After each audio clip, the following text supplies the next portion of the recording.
Hello, we are the Association for Child and Adolescent Mental Health, or ACAM for short. Thank you, Matt, for that introduction. And yes, welcome from Canada. It's a lovely, chilly morning. We don't yet have snow on the ground here. In fact, we won't have snow for quite a while, but it is a lovely, crisp fall morning, and it's wonderful. Well, it's morning for us, and it's wonderful to be with you all. My name is Peter Zotmari. I am the director of the Cundill Centre for Child and Youth Depression. I'm a child and youth psychiatrist who works at CAMH, the Centre for Addiction and Mental Health. Note the similarity in the acronym. And it's lovely to be with you. We're so grateful that you've given us an opportunity to talk to you a little bit about this new decision aid or online tool for the treatment of youth depression that the Cundill Centre has developed. And I hope you'll find the presentation interesting. I know ACAM well. I was an editor of JCPP, or an associate editor of JCPP a number of years ago. So I know the team there well. And I did the final year of my training in the UK at the Royal Manchester Children's Hospital and at Booth Hall Children's Hospital, which sadly no longer exists. So why don't we get started? Next slide, please, Rhaenyra. So I'm going to do the introduction. Rhaenyra's going to do a poem. We're going to have the demo. We'll have some input from youth engagement in the project, and also then we'll have a panel discussion. Next slide.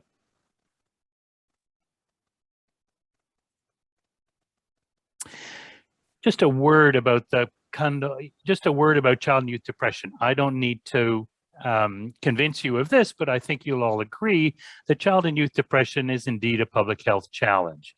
It's a common disorder of children and youth. The prevalence is roughly 10%. Those youth who seek services do experience many barriers to care.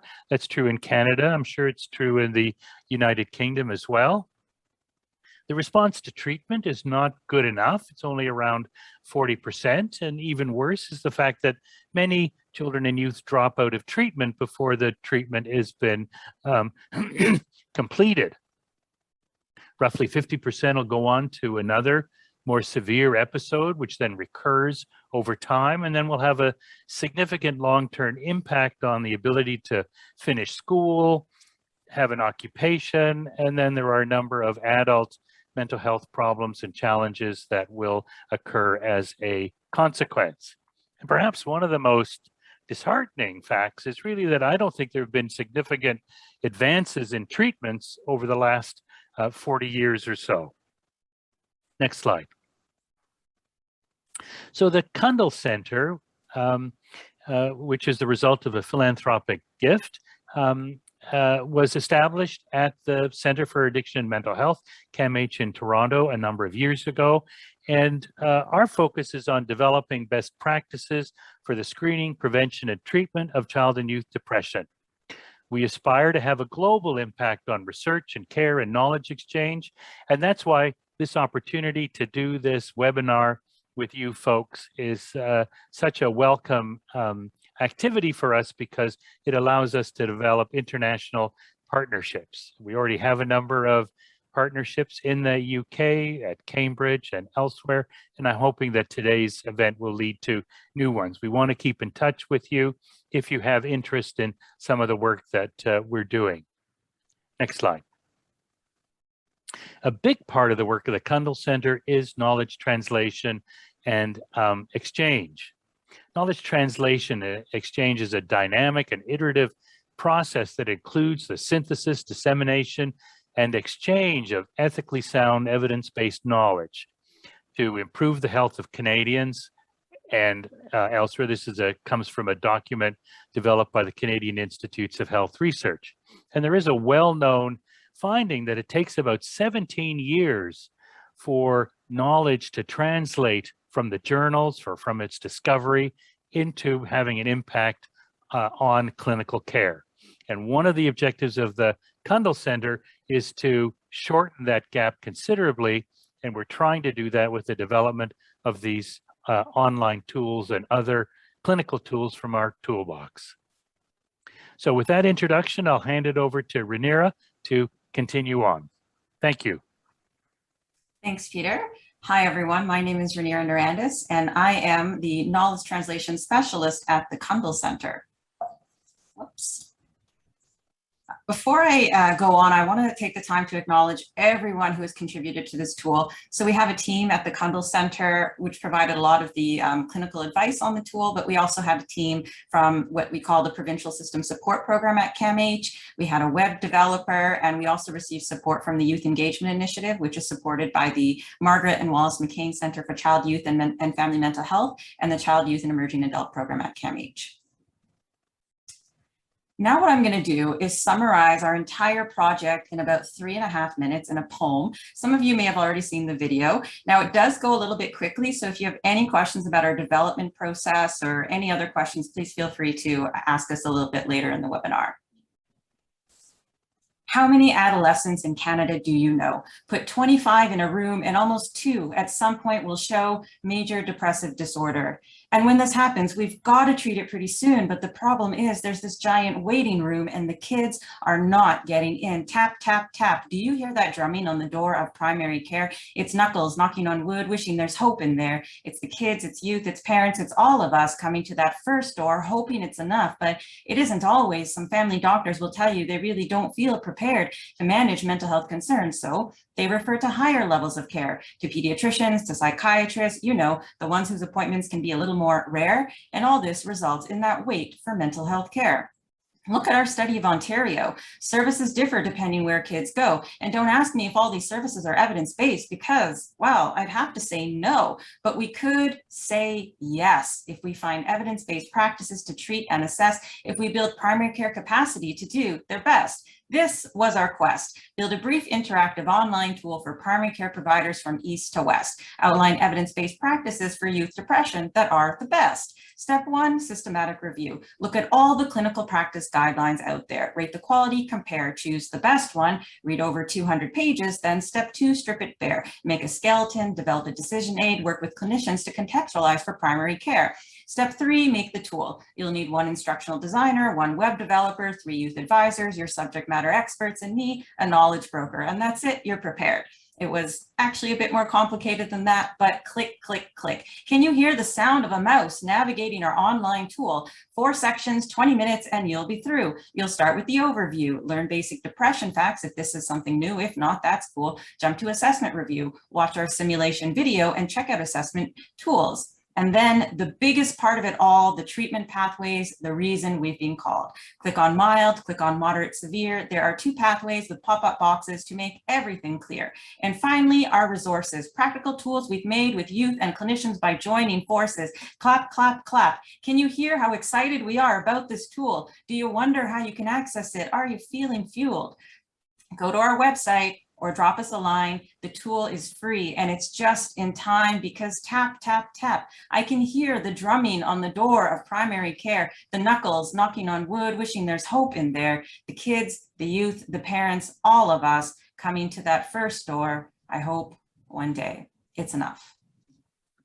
So thanks for listening to the poem. You would have seen a few bits of the tool in the slides there, but Stephanie and I are going to take you through a live demonstration of the tool. First, though, I believe we have some polling questions. So Matt, if you wouldn't mind bringing those up for us. There they are.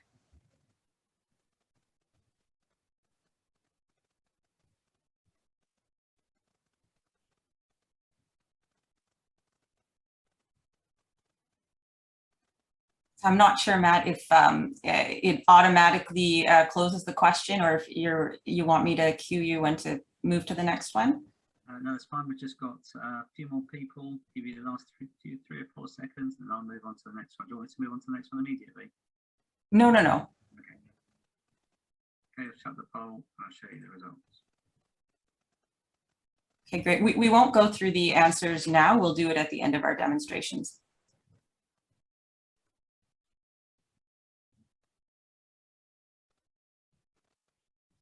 So just let me know when you want the next one. Oh, yeah, the next question, please.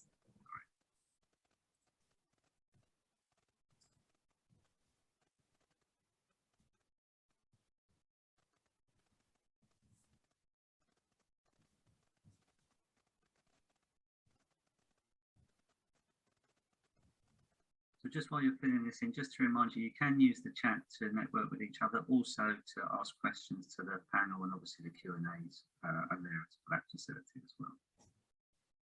Okay, I'm going to shut this one now. Yes, please. Want me to share the results or go on to the next one? And we can move to the last one, thanks.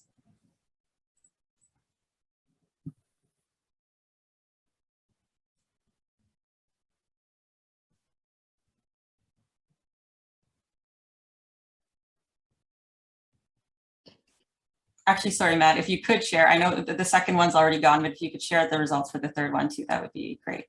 Sure. I'll see if I can get the second one as well, if you'd like.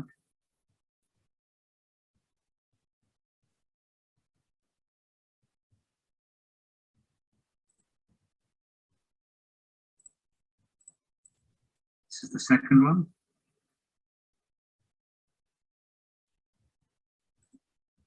And the third question.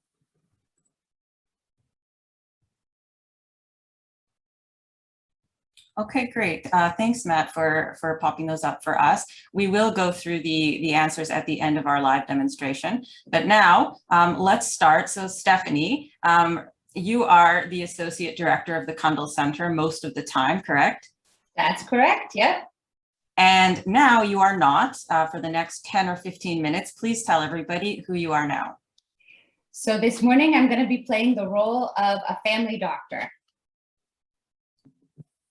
Dr. Stephanie Amos, nice to meet you. How long have you been a family physician? Oh, please, Rainier, call me Stephanie. I've been a family physician for about 10 years now. And do you see a lot of young people with emotional or behavioral concerns? Yes, I do. There's a lot of young people who are coming through my practice with anxiety, with depression, especially after the pandemic. So when these young people do come to your practice, how do you know what to do? Like, how do you approach the whole assessment and treatment process? Well, I mean, I do what I think is the right thing to do, what I was trained to do. I do an assessment, I ask them some questions, I try and figure out what's going on, and then think about what the best approach is to provide treatment. But, you know, I think that it may be that if a young person comes through my door versus one of my colleagues, they might have a very different experience.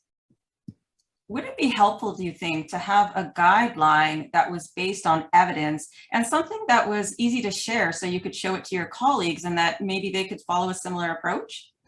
That sounds awesome, but I haven't seen such a thing. You haven't seen such a thing? Have you not heard of the Cundill Centre online tool for the treatment of youth depression? Not yet. What? You haven't heard of the, oh my gosh, just give me a moment. I can't process this information. Whew. Okay, I'm okay now. It's okay. Everything is okay, everyone, because I am going to show it to you right now. So give me a moment, Stephanie. Awesome. I'm going to pull up the computer and we're going to, well, we're on the computer now, and we're going to look at it together. So can you see this? I can see it. Okay, great. So this is our Cundill Centre online tool for the treatment of youth depression. You can access it by going to cundilldepressioncaretool.camh.ca, but don't worry if you didn't catch that, I'll show it to you again later. This is what it looks like when you pull it up, and you would simply just click begin to start. So over the next 3 screens, you'll get an orientation to the tool. The first screen will link you to the evidence-based clinical practice guidelines that the tool is based on. So if I click on that, you'll see you can go to the NICE guidelines and you can read them in detail if you like. On the second screen, you'll get some basic facts on depression, which you probably already know. It's probably not too new to you. And then this third screen in the overview section will link you to this depression fact sheet that we developed. So I'll go ahead and click download and you can see it'll pop up. Now you don't need to be in the online tool to access this resource. I can show you how to get to it separately later. You can print this, you can link to it, you can email it. This resource was developed by young people on our team for young people, so it's very easy to understand. Oh, that's awesome. Young people were actually involved in the development of this tool? Yeah, not just involved, but they did most of the heavy lifting. That reminds me, we should talk about youth engagement a little bit later. So if you click next section, you'll be taken to the assessment section. And here we provide a definition of depression, and we also allow users to quickly access the DSM-5 criteria by clicking that box. Oh, that's really handy. So I don't have to go and look up the criteria. It's right there for me. Yeah, we really wanted it to be handy.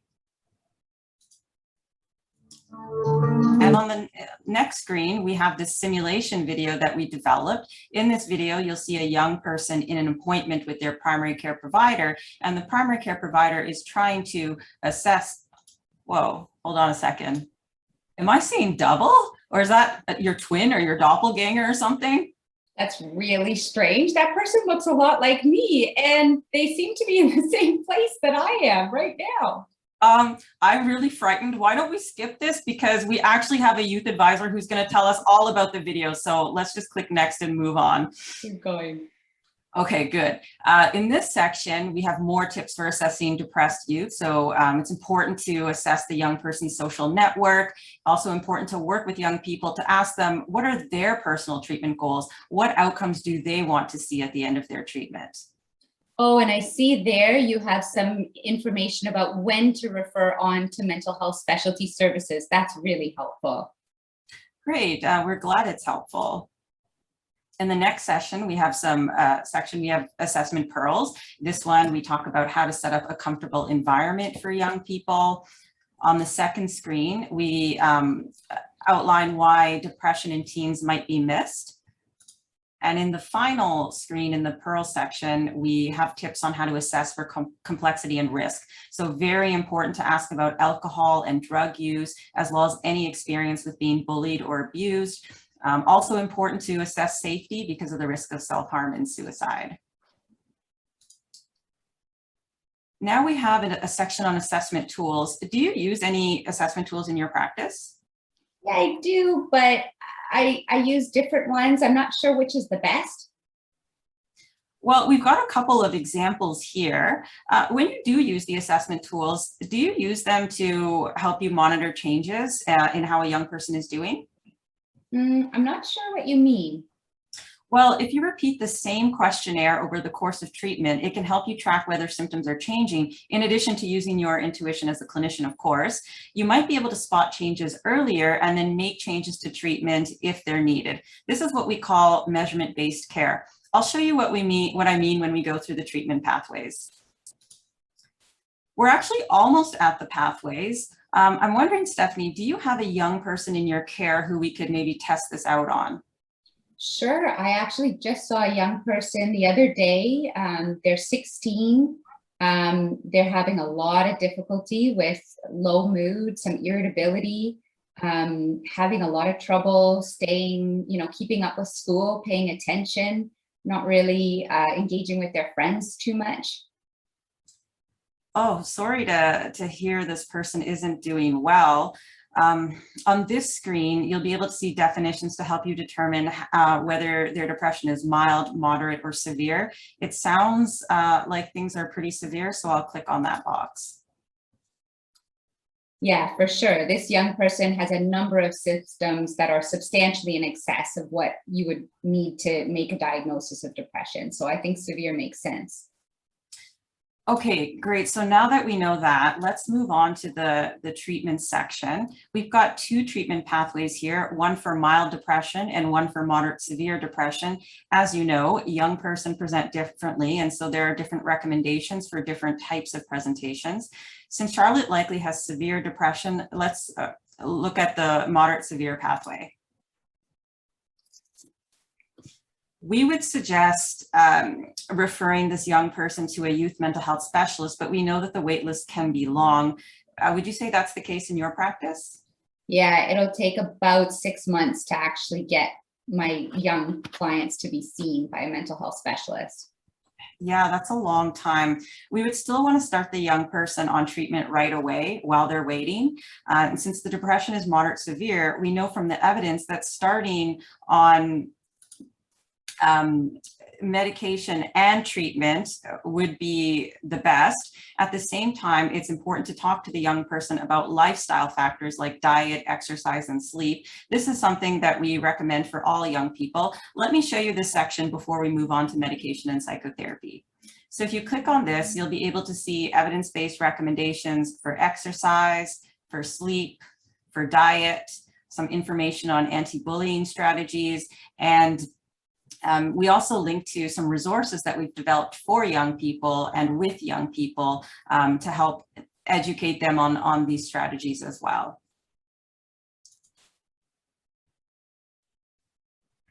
So it looks like I should go through the lifestyle and psychosocial strategies, but go right immediately to making the decision about whether to start medication and psychotherapy or psychotherapy. So it says if they're agreeable or not agreeable, you make a different decision. Can you explain that? That's true. Some young people might not be open to medication and some might not be open to psychotherapy. It's really important to work with the young person and see what's right for them. We do recommend medication and psychotherapy for young people with moderate severe depression. So I'm going to go ahead and click on that. And when I do, you'll see that there's separate recommendations now for medication and psychotherapy. Let's click on the medication box. And you'll see here that fluoxetine is the recommended first-line medication. The young person you're seeing now, do you know if they've tried fluoxetine? That young person has never been on any medications for mental health. Okay, then we would recommend trying fluoxetine first. And if the young person doesn't respond, you could try sertraline or citalopram. So you can see here, we've got titrating, monitoring, and tapering information for all three of the medications. Oh, that's really handy. Great. Again, that's what we wanted to do with this tool. Now, since this is going to be the young person's first time on antidepressants, you may want to give them a handout or something so that they could learn more about the medication. And we actually have one right here. So if you click here, it takes you to this handout that was again developed by young people on our team for young people. In this handout, it explains in very simple language that's easy to understand what SSRIs are, how young people might know if the medication is working for them, what side effects they may experience, and if they do, what some tips are in order to help with that. So it's a 2-page package, and again, you can print it, download it, email it, whatever you would like to do. That's great. Great. Now, so it says, then I have to make a decision about psychotherapy. So I'm not really sure which psychotherapy to offer. Right, so let's click on psychotherapy, and you'll see that we say individual CBT should be tried first if possible, but if that's not possible, you could try some of the others. So there's interpersonal psychotherapy, family therapy, psychodynamic therapy, and care management or problem solving. Now, after 4 to 6 weeks, you want to check to see how the young person is doing. So let's click on that. You would check how the young person is doing by looking at 3 things. 1, your own clinical judgment. 2, the assessment tool that you would have used earlier for the initial assessment. Do you remember when we talked about measurement-based care? Yeah, I do remember that. Yeah, so you would repeat the same questionnaire here and look at the results to see if things have changed. The 3rd thing you would look at is how the young person is doing with their personalized treatment goals. So how do I know what a response is? So you can click on this tab here called definitions, and you'll see we've defined response, partial remission, full remission, relapse, recovery, and recurrence. Okay. So if Charlotte or if the young person has responded, let's say that they have, you would continue the treatment for 3 months, and then you would check the response again. You would look at the same 3 things: clinical judgment, the assessment tool, and personalized treatment goals. And let's say the young person is in remission. In that case, you would continue the medication for 6 months, develop a relapse prevention plan, and reduce the number of appointments that you have with the young person. Wow, Rhaenyra, thank you so much for taking me through this pathway. I love how all the steps are laid out, and it looks like it would only take me about 15 or 20 minutes to really kind of go through and make sure I learn it step by step before I see somebody. And I can also just use it very quickly when I have a young person in front of me if I forget one of the steps. Great. Well, we're really glad that you like it. And that was the aim, to make it quick, 15 to 20 minutes. There is one more thing I want to show you, but I'm a little bit nervous. I'm not sure if I should show it to you. Oh, don't be nervous. Go ahead. You promise you won't be annoyed? Nah. Okay. So you see this little clipboard here in the bottom left? Yeah. Okay, and you know what? It's not just in the moderate severe pathway. Let's go up here and switch to the mild depression pathway. You see it's here again. Now, Yeah. if you hover over this, a quick question pops up. It'll take you 1 second to answer. And the question is, will you implement any new practices based on the information in this tool? So you can answer yes or no. We hope the answer is yes. We also hope that you'll take a little more time to complete our evaluation survey. So if you click on this, our feedback survey will come up, and this is really important to help us understand if the tool is helpful to you, or if there's anything we can improve. I mean, it says it'll take 5 minutes, but really I think it'll take like 2 minutes and 17 seconds or something like that. It really isn't that long. Okay, well, I do dislike surveys, but if it's going to help you improve the tool, then I'll do it. Okay, amazing. That's what I wanted to hear. Music to my ears. Thank you so much. There's one last section that we haven't gone through yet, and that is our resources section. So I'm going to click next and next again. So these are a series of resources that we've developed at the Cundill Centre, and most, if not all of them, we've developed with young people. These are our videos on psychoeducation and lifestyle advice. The one on the left is on depression. It describes depression to young people in a way that's very easy to understand. And the one on the right is on how food, movement, and sleep can have an impact on you. This one is very popular. It's got something like 32,000 views in the last year and a half and counting. It's also being used now in schools in the United States, so highly recommend you watch these. They're very short, 4 or 5 minutes, not even 5 minutes. And if you click next, you'll see that we have a psychoeducation package, which we call Mood Foundations. I'm going to go ahead and click download. The first page you've already seen. It's the depression fact sheet I showed you earlier. But if you scroll down, you'll see there's one page each that provides tips on sleep, on exercise, and on healthy eating. Again, this was developed in partnership with young people. Click next again, and we have some videos that we've developed around assessment. The one on the left is on why using measurement tools can help inform care for young people.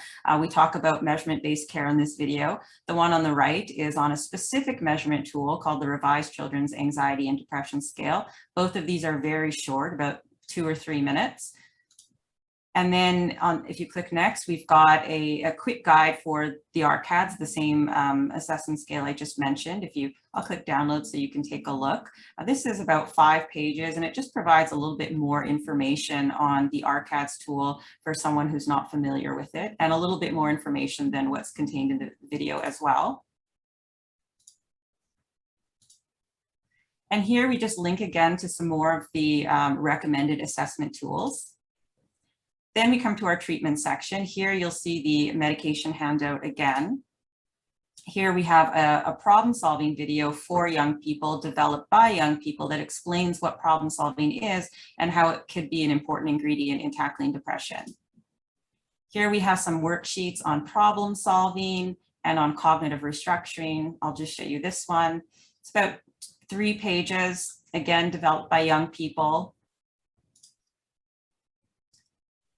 And that's it. The next sections are more localized for the Canadian context. So, we've got links to various organizations within Ontario and Canada, so may not be relevant to everybody. And then finally, we've just got a references section.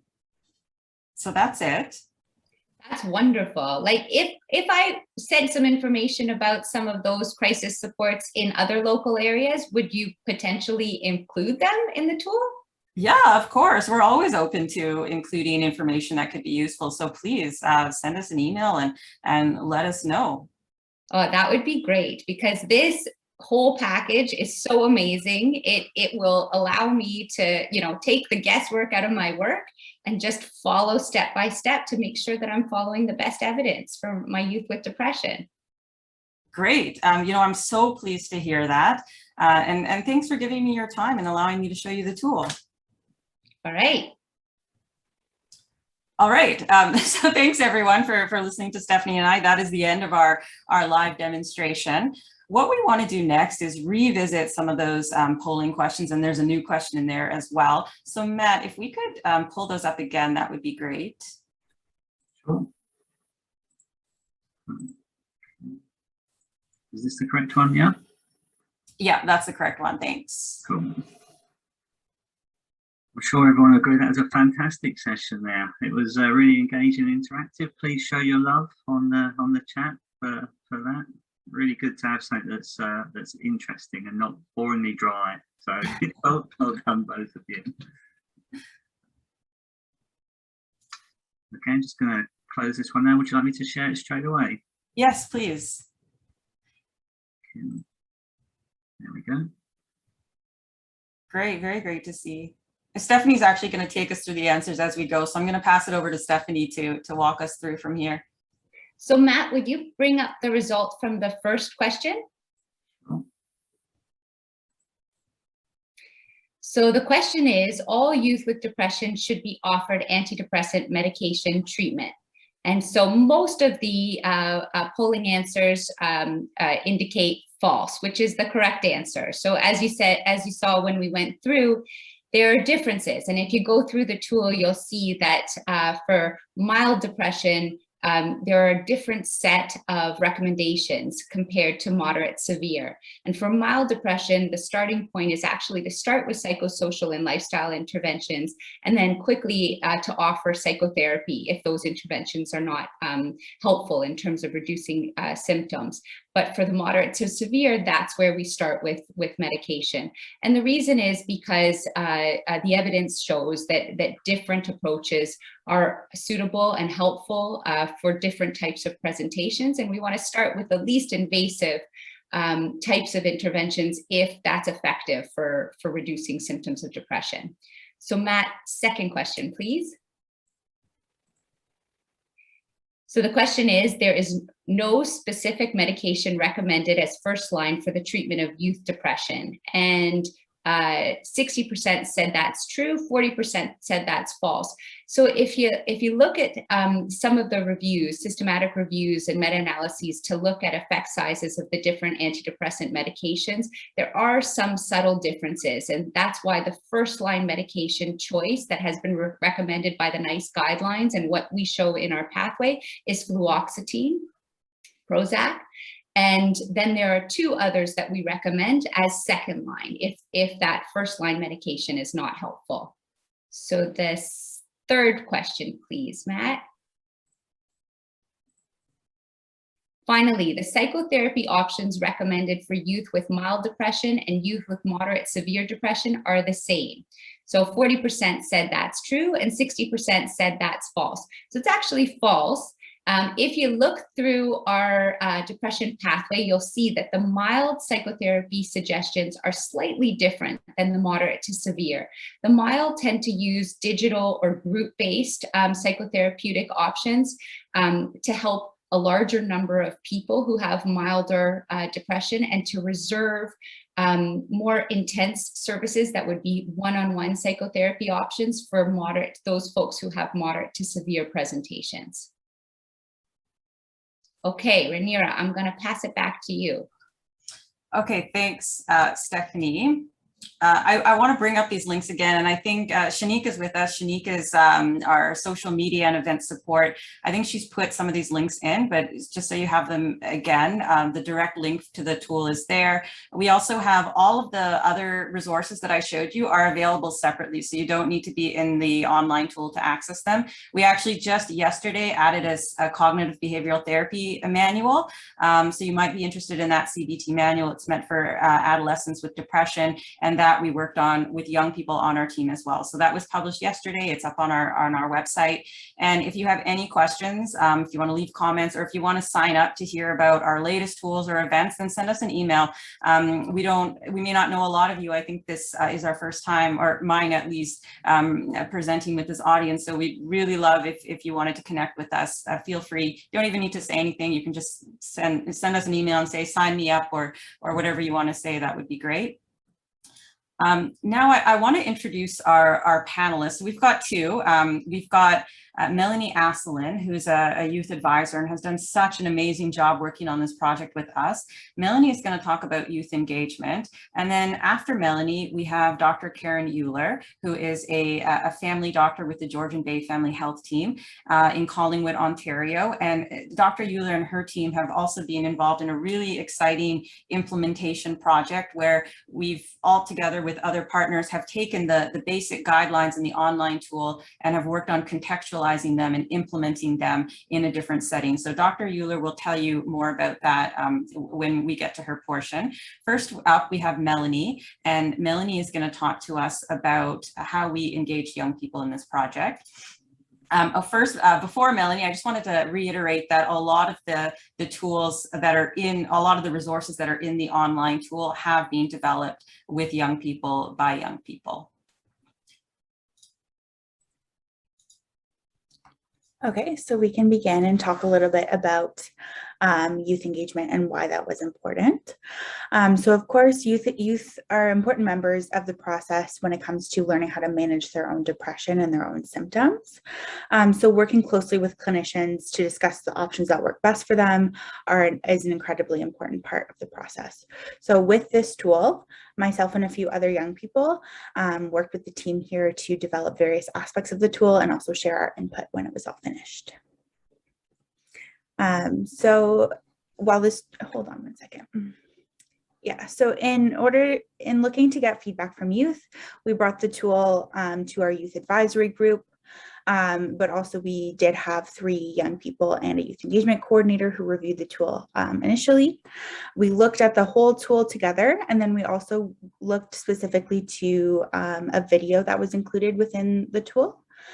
So together with a group of about 15 young people, we discussed tips for conducting a good assessment. So the original video that was included in the tool was a YouTube video that was created by a different organization. And we weren't too big of fans of that other video. So we wanted to get some feedback from our youth group, our youth advisors, and look at what we could do better to create a new video that would be a better example of client and clinician interaction.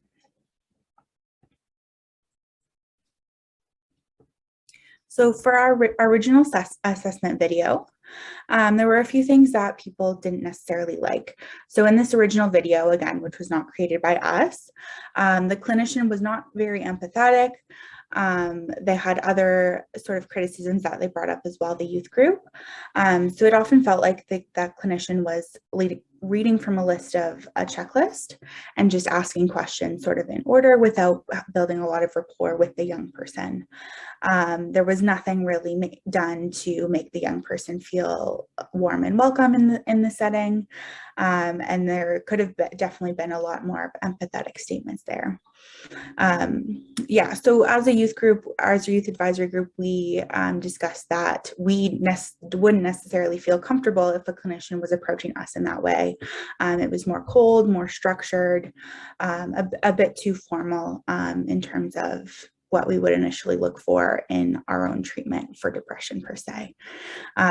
We also thought it was a bit unrealistic, this original video. We couldn't imagine getting to the point of, you know, a deep personal conversation in such a short amount of time without any rapport building there. So in that case as well, the young person did seem as though they knew a lot about depression and depression symptoms. So in that sense, it seemed a bit scripted.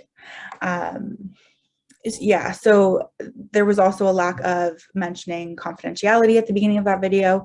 So we decided to scrap this video and create our own.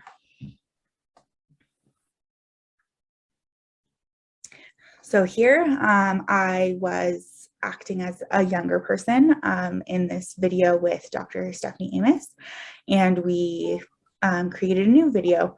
So the ways that we improved it, we added different elements about safety, confidentiality, and also self-harm. When we created this new video, we wanted to make sure we weren't recreating the same mistakes that the original video had.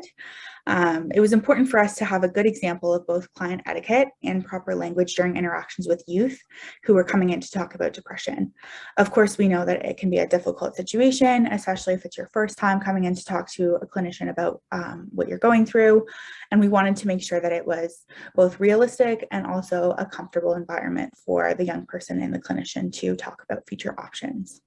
So in this video, we also did add information about the virtual context, especially because youth may have concerns about privacy and confidentiality, especially now that a lot of our treatment options and appointments are still taking place online or through the phone.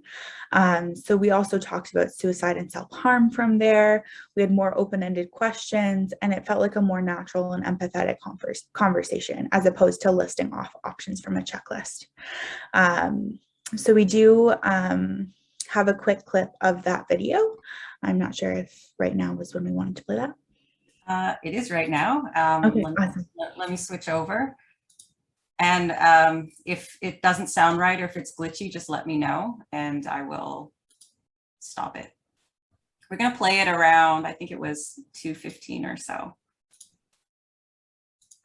Melanie, would you say that you've lost interest or are getting less pleasure from many of the things that you usually enjoy? Not as much. I just, I don't feel like I enjoy the things as much as I used to. Like I still like my friends. It's just not as much fun to go out with them anymore. I'm sorry to hear that. Do you also feel like your thoughts are more negative or you're feeling down about yourself a lot of the time? Not really. I just feel like I want things to be the way they used to be. I feel like I'm disappointing my friends and family all the time. Sometimes when people are feeling really negative about themselves, they can also start to think things like they wish they weren't around. Have you been having these kinds of thoughts? No, I haven't. Melanie, have you been having any thoughts about wanting to end your life? No. Sometimes when people are feeling down, they may want to cause pain or injury to themselves without meaning to end their life. Have you ever deliberately harmed yourself in some way? No. It can be really hard to talk about these things, so thank you for your openness with me. I'd like to ask a few more questions to better understand how things have been going recently, and then we can talk about what might be helpful, including a note for school. Okay, thank you.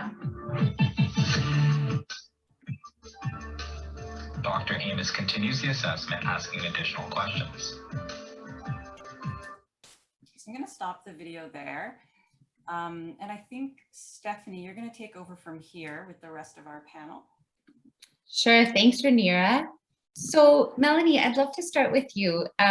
You've been involved in this process from the get-go, and I wonder what you think this tool could, mean for young people. What impact do you think it could have? Right. So there's definitely a lot of exciting possibilities when it comes to this tool and where it's going to go in the future.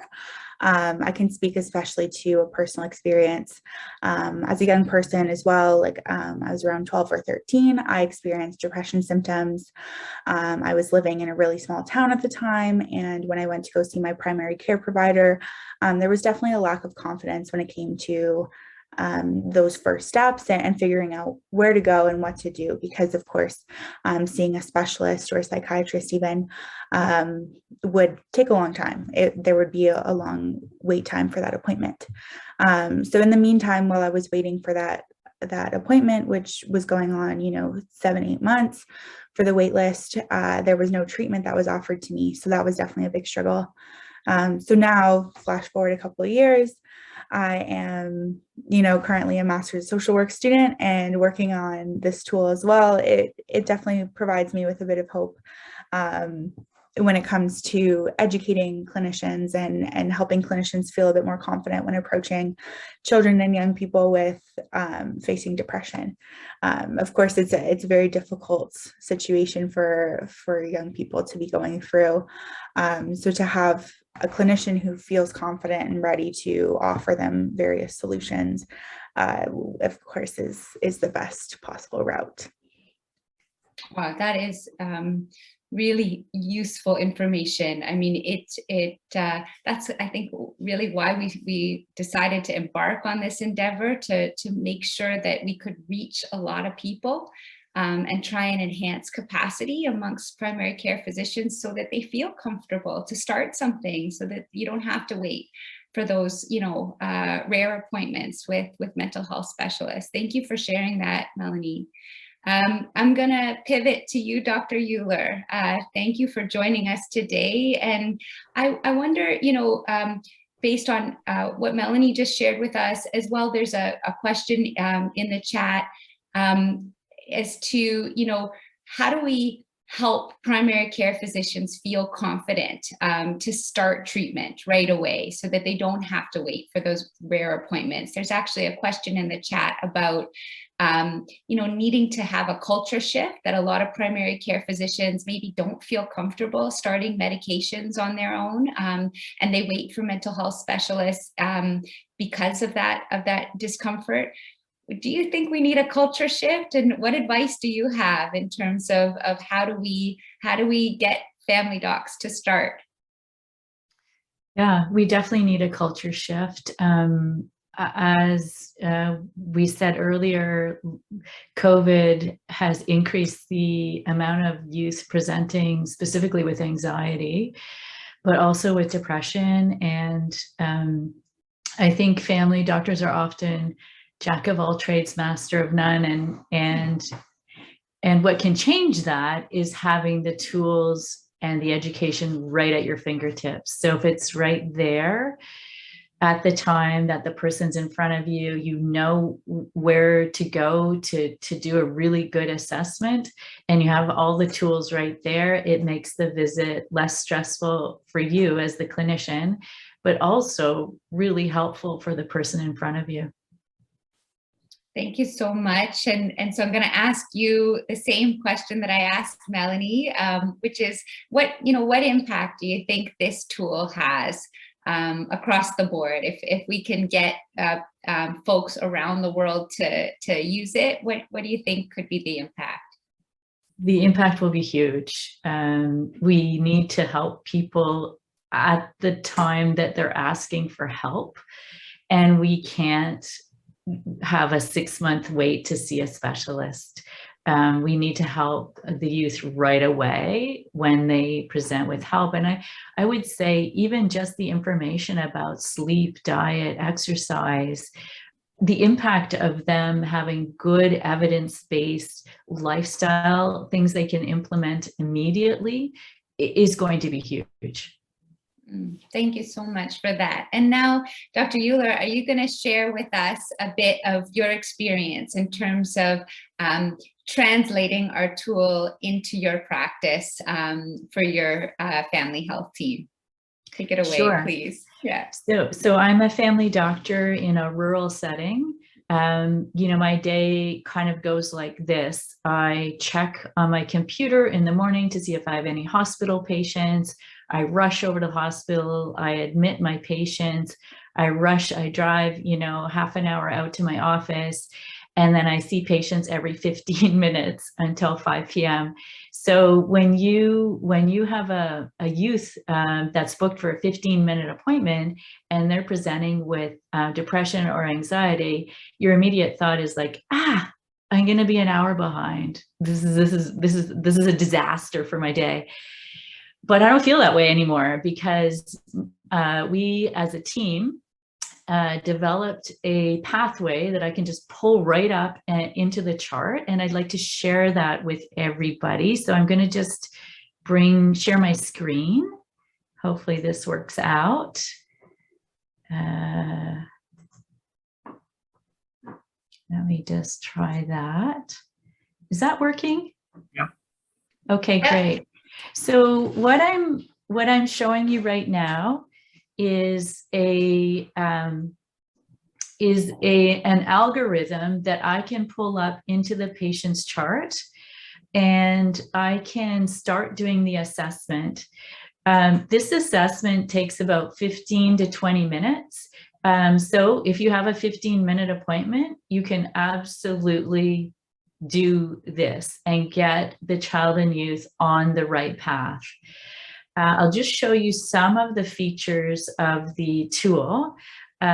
We as just some general things. So we developed this with our family health team counselors and our community counselors. So we figured out what resources we have in our community for child and youth to receive psychotherapy. And we spent a lot of time working with the psychotherapists about how best to triage and get the child and youth into the right type of therapy. So that's a huge thing that we tailored to our community. The second thing we wanted to do is monitor how we're doing. So within our algorithm, we also made sure that we are documenting when patients are seen by their primary care physician, when they're being started on medication, when they're being referred for psychotherapy, when they're being seen for psychotherapy, when they're being reevaluated. And we can track over time how we're doing.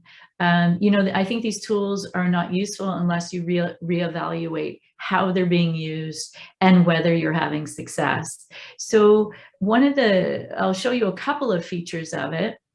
If I say this is an in-office screen, I can then choose which tool I want to use. So we have RCAD's child screen and RCAD's parent screen, and then a specialized, more detailed risk of suicide if the answer to the suicide question is positive. You can click here and say the office screening date, and then from the RCAD's tool, you would be able to select whether the person in front of you, which category they're in. And then when you click on that category, your resources come up. So when you click on your resources, then you can print out the lifestyle, print out to give to the child or youth and parent. You can watch a video with them, and you go right to the link of the video. You can then decide, is this a person that needs to be started on medication today, or is this a person that we're just going to review lifestyle? If and send for therapy, then you can click whether you're going to refer to our local therapy. The referral sheet comes right up for you, and you can fill it out, and the referral is done in like 3 minutes. And you don't have that hanging around for your charting at the end of the day. You've already done it because it just pops right up. If you decide that, if you determine through your screening tool that the person has more moderate to severe, in our community, we decided to refer outside of our family health counselors to people who have more expertise and can do longer term therapy. And so if you refer to that resource, that referral sheet pops up right away, and you click, you filled it out, the referral is done. As I move down the algorithm, we make sure that we're having the client back into the office. We're repeating the RCADs, both with the parent and the child, or just the child, whatever you decide. Then you make a decision. Are they going to continue with the therapy that they're doing, or do they need to have medication? We have a resource right in front of us. If the RCAD score is not improving, we then decide, what are we going to do about that? So are we going to just have a discussion with myself and the client and their caregiver? Are we going to consider medication? Are we going to do a referral to a pediatrician or psychiatry? Are we going to change the type of psychotherapy they're having? Are we going to do more family therapy? If they're in group therapy, are we going to consider one-on-one? Then we move on down. every time we click off what we're doing, the time and date is recorded. We have a way of doing an e-consult as well, and that referral pops up. And we can do an e-consult if we're struggling, which saves a lot of time. If you're referring on to a psychiatrist, it's going to be a fairly long wait. If you do an e-consult, we get ours back within 48 hours. Sometimes we just need to change the medication or change this type of therapy, but we need a little bit of help making that decision. And the e-consult gets us a specialist really quickly in their opinion. They have access to the full chart, so they can see what we've done. They have access to our algorithm. And then we also are assessing, deciding when the patient is discharged and they've done well. So we're making sure we understand what remission is, what recovery is the patient doing well? And then we can just click on this and it tells us how to taper the medication. It tells us, gives a handout for relapse prevention plan, which can be tailored to that patient. And then we know when to check back with that patient to make sure they're doing well. So those are just a few of the resources and the ways that you can go, but essentially you pull up one algorithm and you tailor it to the person in front of you. And just by clicking through it, you have all the answers to everything you need to do review, and you're using evidence-based medicine and you're reassessing with evidence-based tools. So for me, this is a lifesaver. You know, now if someone comes in with anxiety or depression, instead of going, oh, I'm going to be an hour behind, now I go, I got this. I can do this in 15 to 20 minutes. So it's been amazing. And it's just been such an honor for me to be part of developing this tool specific for our region. Thank you so much for that, Dr. Euler. And I wonder, what advice do you have to other family physicians who want to do the same kind of thing? Yeah, I would say start with using the Cundill tool, because that's what ours is based on. And then take from the Cundill tool what you want to make specific to your organization. I would say also involve all the players. This was a group project for sure. We involved CAMH, we involved our child and youth psychiatry specialist, we involved all our counselors, we involved the community counseling service, we involved our IT people because they needed to make sure it fit into our electronic medical record system. So you just need to have all of the people around the table from day one. For us, we met about every month to every 3 months, and it took us 2 years. I don't think it would take 2 years. I think it would take maybe a few months to put it together.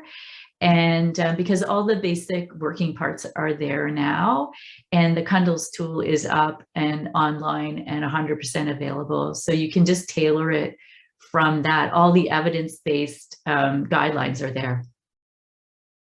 Thank you for that. So, you know, if folks are listening and they really want to, they service a broad population and they really want to help in partnership to think about how to implement, please reach out to us. Rhaenyra, I think I'm going to pass it back to you now. Well, I think we're done actually, and ready to open things up for any questions that anyone might have in the audience. Thank you so much, everyone, for being here with us and for listening, and especially Dr. Euler and Melanie for telling us about their experience working with us and developing the tool. So we have had some questions that have come into the Q&A, and there may be a couple that are open. So excuse me if I'm a little clunky here, but I'm going to just read out some of the questions and answers that are coming through. And Peter, please feel free to chime in if you want to elaborate on anything, or anybody the panel. So the first question from Julia Hardman: does this work for young people with ADHD and autism? And I had a bit of time to answer some of these questions. So the tool in the NICE guidelines recommends using the same pathway for young people with neurodevelopmental disorders and depression. So kids who have primary ADHD or autism who also meet criteria for major depressive disorder. But the evidence is not so strong. So we really don't have a lot of rigorous studies. It's pretty well nil. In autism, especially ADHD, I know that literature a little bit less, but I think it's pretty lacking as well in terms of really looking at whether the same evidence-based approaches have the same efficacy. So actually improve depression in the same way in those kids who have co-occurring disorders. So those kids who have ADHD and major depression, or autism and major depression. And actually, one of the things we're working on within Cundill is trying to modify some of our pathways as well as our knowledge translation information to make sure we're reaching those individuals as well, because there really are higher prevalence rates for depression in those populations, especially in autism, and there's a lot of concern about suicidality. So what we can say is that we do recommend using the same pathways because it's really good to have a standardized approach, but we really need a lot more research in those areas.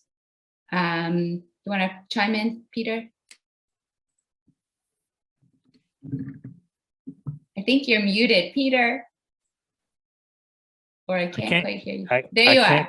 I can't resist chiming in, as you well know. I would just add that when the evidence base is not strong, the importance of measurement becomes even more important. So yeah, I totally agree with you. It's appropriate to use these in the context of depression in ADHD or depression in ASD, but it's so important to then measure response to treatment using the RCADs, for example, or the MFQ to make sure that things are getting better. Because one of the advantages of measurement-based care and using these measurement tools is that you can react much more swiftly if things are not going well. And so people have a shorter course in treatment. I mean, in other words, you can make more rapid treatment decisions if you need to adjust. And so using these measurement tools becomes very important when the evidence base is not great. And we've recommended the RCADs, particularly because we went through an exercise with ICHOM, the International Consortium of Health Outcome Measurement, which looked specifically at measurement-based care in anxiety and depression for kids, and recommended the RCADs as the one that was most appropriate in these circumstances. You mentioned that, but I just thought I'd highlight it. Thank you, Peter. I also just, as you're talking, it made me think that, the other thing that we really recommend is shared decision-making. Yeah. Especially when there isn't the evidence there to really say this should be first, this should be second, and this is what you can expect in terms of outcome. You really have to talk about that with individuals to begin with and let them know. I think that has a huge impact on engagement and rapport and making sure that, you have a partnership and people are aware that there isn't really a magic bullet, as Peter was saying to begin with. We're still working with what we have, and but I think that can be really helpful in terms of keeping people engaged. The next question I'll read out, Susan Withers, what's the age range of children that you can use this tool with? So this tool is based on the pathway that's recommended by NICE for 11 to 18-year-olds. There is another pathway for younger children that NICE recommends. And so this is based on the best evidence for treatment of youth. Anybody want to elaborate on that? I can. So in our algorithm, we wanted to capture younger children. So we have the RCADS child screen, so it can be used for children starting at age 6. You know, for me, if I have a 6-year-old in my practice, I would do the assessment, I would get the lifestyle going, I would get the therapy going, but I might do an e-consult around the medication. Or I might start to feel comfortable with medication if it looks like medication is indicated. So we're using our algorithm for age 6 to 17. Yeah, I think that's a fair comment. The guidelines for younger kids are not all that different, and the most common presentation, of course, for younger kids will be anxiety, and the type of CBT will be different, and the medication will be a little different, but not much. And we're working on an algorithm that will post a tool shortly, I think, on a similar tool for anxiety in kids. Wonderful. Thanks, Peter. Thank you, Dr. Euler. So the next question from Christopher Kowalski, a wonderful tool and so useful. Thank you for that, particularly in primary care. Here in the UK, very few family doctors feel comfortable starting SSRIs and would rather rely on specialty mental health for starting SSRIs despite the wait list. So this is really what we were talking about earlier. It would require quite a culture shift to encourage family docs to prescribe while child is waiting for specialist care. Do you have any advice on how to affect such a culture shift? So I'm going to pass it on to Peter, who answered that in the chat. You know, in our experience working with Karen and the Georgian Bay Family Health Team, what I was and I don't know if I've shared this with you, Karen, but what I found most compelling was when you said, oh, the medication is so simple, because you had got so many different recommendations about different medications for kids with depression that your head was spinning. And when we said the NICE guidelines basically tell you, you know, it's fluoxetine and then sertraline, and you can forget the rest of them, basically. You found that very compelling. And I think for me, that was a very powerful hook, I think, to get the ball rolling in terms of what you in primary care would find useful and helpful. So I think spending time in a primary care setting, face-to-face, interaction, or as much as that's possible, between a CAMH and a primary care setting. Pick primary care settings that are interested in working on this project with you, and make life easy for them. And I think that's what we try to do. And I think those would be some of the ingredients for a culture shift. But don't expect it to happen passively. I think that's the other message.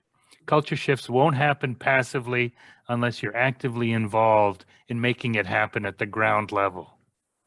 Did you agree with that, Karen? Yeah, and you know, you need to, like, we marketed this to my colleagues. So once we had our algorithm set up, I did 2 educational seminars. I sent food and booze to the physicians' houses so they would listen to me. And they all just were like, wow, okay, I'm comfortable now. Like, I'm going to try it.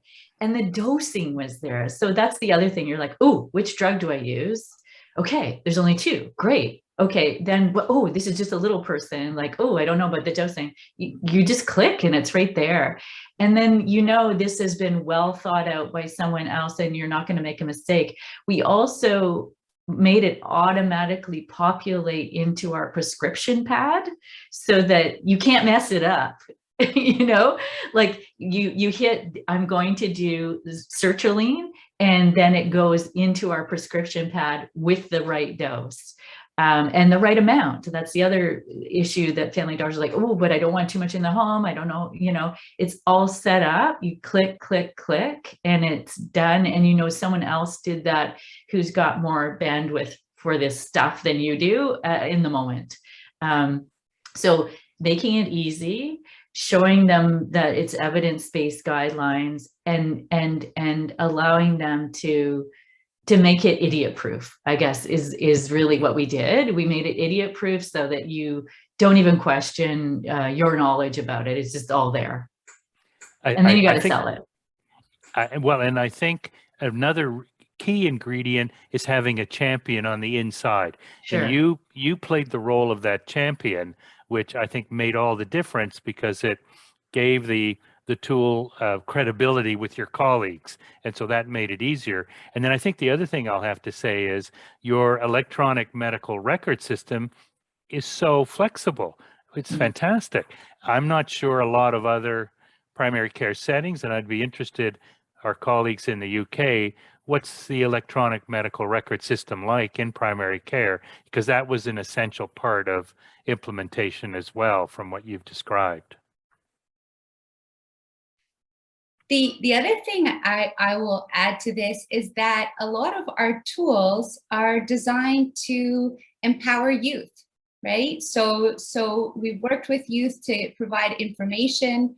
It's all out there. We really want youth to actually engage with our tools, and maybe they can be part of the culture shift. You know, if they say, well, wait a second, you're not starting anything, but I know about the Cundill Centre and I know about all these tools. What do you think of that, Melanie? Yeah, I think that's definitely an important aspect as well, for youth to have that autonomy and engagement, and being able to be aware for themselves what the standard practices would be. That way they can take more of the driver's seat as well, like when conversing with their primary care provider about their own treatment. Yeah, I think in terms of a culture shift, that would definitely help with confidence on both ends, and just acceptance of what would be next for the young person. Yeah. Thank you. And I would say one side benefit that I've noticed from using the tool is, we all know we can't multitask. So if I've got the algorithm doing all the medicine for me, I have a lot of bandwidth to develop a rapport with the person in front of me. And that was something I wasn't expecting, but that's something that really, like, because I can just click for all the knowledge, I can really pay attention to what the youth is saying, and I can really feel engaged with the instead of me thinking, oh God, what drug, you know, I'm just really listening, and I'm really, and I think the patients feel much more satisfied with the visit, because I'm not trying to figure out what I should be doing. I don't have to do that. I can just spend time really listening, and 15 minutes is a long time if you're really listening. All right, we have 15 minutes. I'm just going to keep going through the questions that we have. There's a few more. So from Nyosi Oketa, I'm sorry if I'm mispronouncing, who offers psychotherapy while the young person is waiting for CAMH? And will you recommend starting antidepressants for mild, moderate depression, even if there isn't a professional to offer psychotherapy? So I'll start and just read out kind of what I wrote, and I'm going to pass it off to you, Peter and Karen, for your input. So I can speak most to the context we have in Ontario, where we are in Canada, our province. Family physicians often, but not universally, have access to individuals in the community who are trained to provide psychotherapy that the physician can refer to, the family doc can refer to in the meantime, before getting into long wait time referrals to mental health specialties. So these tend to be therapists who are trained, who are in the community, and there's greater access. Many family docs do start medication if they don't have access to psychotherapy resources. And actually, that's something that we've seen in the pandemic, that there have been long waits for psychotherapy resources. And so family physicians are reaching for the tools in their toolbox that they can reach for, that they can readily access to try and help their patients. However, the key is to advocate for better access, including, access to psychotherapy tools that can reach broad audiences easier. So like digital tools, school-based resources, virtual groups, especially for those individuals who have milder symptoms who are more likely to respond to those interventions. What do you think, Peter, Karen? Yeah, no, I think that's a great answer. I think our system is quite similar actually to the UK system. We're more like you than we are like our brothers or cousins to the south that are a universe apart from us. So I think we struggle with the same issues. I think in some ways you guys are ahead of us. We're copying the online structured psychotherapy program that you guys, that the guys in Oxford developed. I don't know if they have one for younger people as well, but we're piloting and working on a program of online psychotherapy funded by the government for young people. And I think that'll be ready soon. I'd be interested in what's happening in the UK there.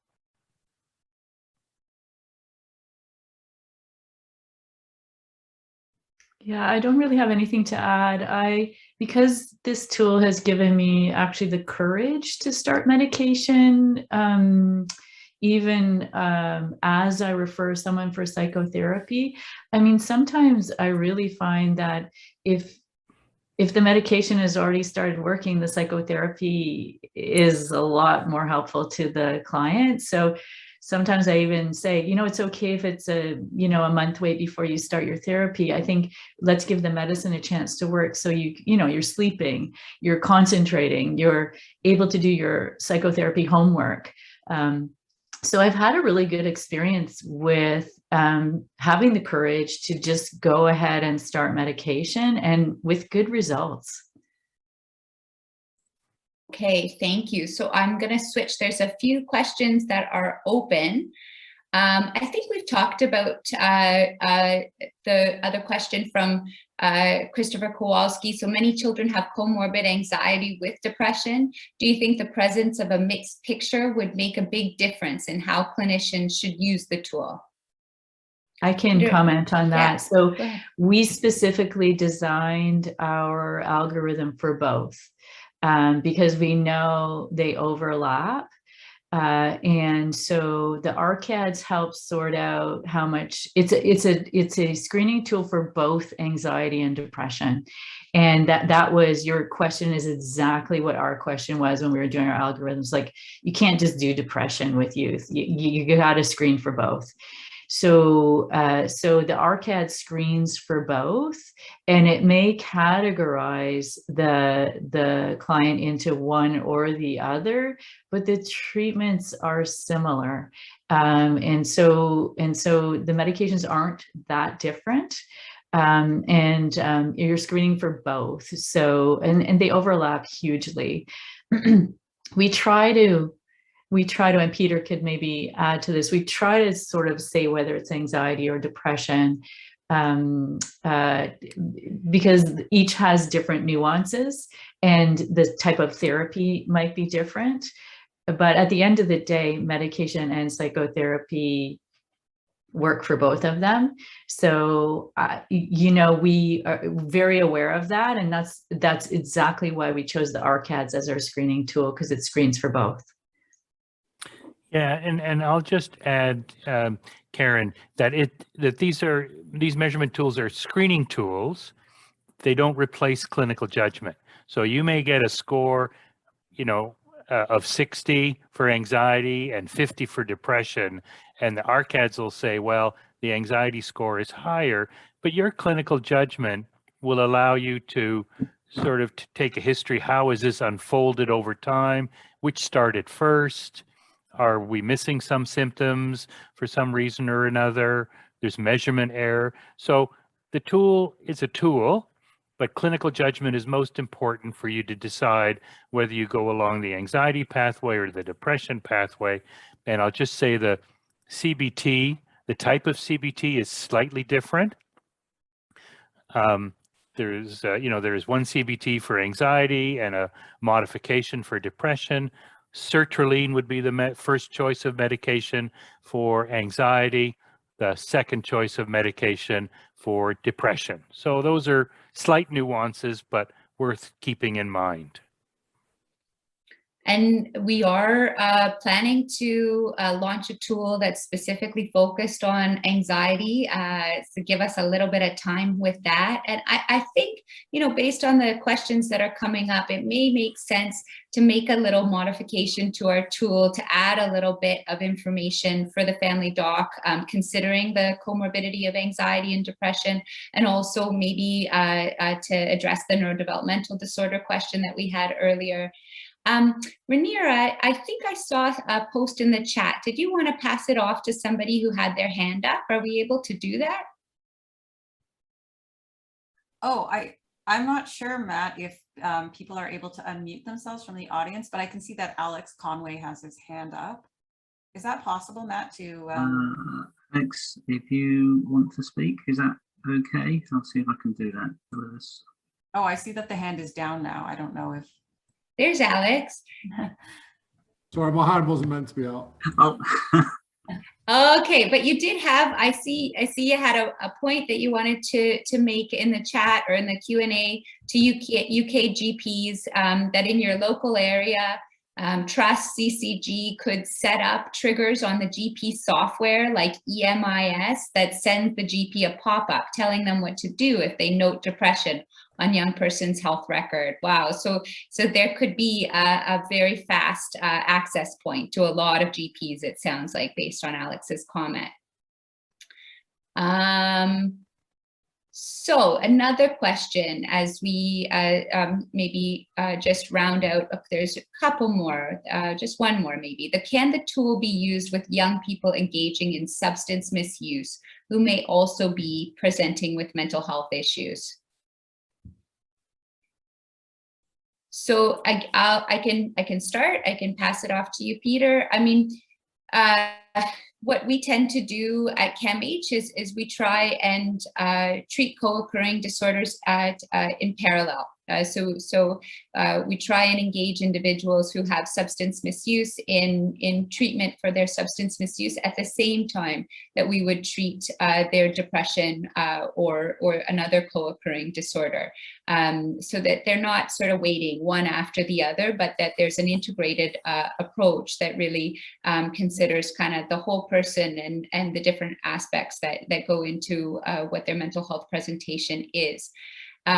So we would recommend engaging in elements of the pathway, but personalizing it to make sure that there's engagement and to make sure that you're addressing the goals of the individual person, so that the care is personalized to them. Peter? And the only thing I'd add is to the important distinction between nicotine, cannabis, and alcohol as one form of substance use. And I think what you say is very applicable there. When it's harder substances, cocaine, other heroin, opioids, that takes a more aggressive approach to treating the substances first, I think. All right. I think those are all of the questions that we have in the chat, and we're kind of rounding out to the end of our time. So I'll just say thank you so much for all of these incredible questions and for your engagement. It is such a pleasure to present alongside my good friends and panelists, and to really share this tool that we've worked so hard on for a while, and we really hope that it will have impact broadly. Anybody else from the panel want to say any closing words? No, I think we're so pleased that so many of you want to connect with us. Please stay in touch. I know that we'll be actually in the UK in July at a conference, so we'll let people know about that as well. And please keep in touch. Send us your thoughts and ideas, and let's work together to make the world a better place for young people that are struggling so hard. There's so little resources for the size of the problem. The only way we can tackle it is working together. Find out more about becoming an ACAM member and to be part of the advancement of child and adolescent mental health. Visit www.acamh.org.